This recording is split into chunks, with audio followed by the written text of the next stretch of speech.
And thus another day is coming to an end, and me and the guys are going to go have some dinner. So it's time once again for the bedtime story. And this one was suggested by my wife because she actually remembers the day it happened. We just started dating, and I had been working for a very large company whose website you would know. I had been working on their web infrastructure, and it was using web objects. And so when I got all done writing it, I'm mostly a programmer, but they said, okay, well, you've written it, now we need to go deploy it.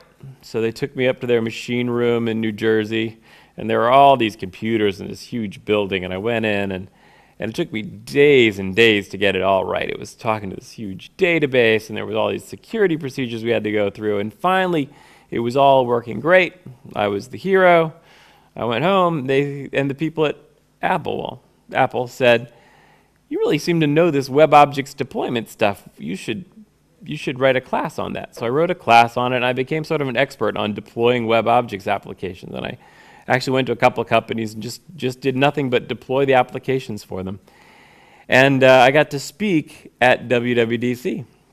And I was not terribly discreet. I got up and I told this story about having to go to New Jersey and do this huge deployment for this company that everybody knows. But I didn't say a company everybody knows. I said the name of the company.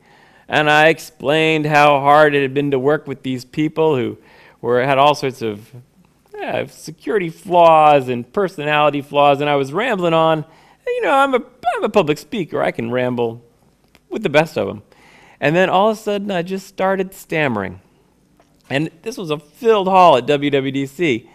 And I realized that the guy who was my client was sitting in the third row.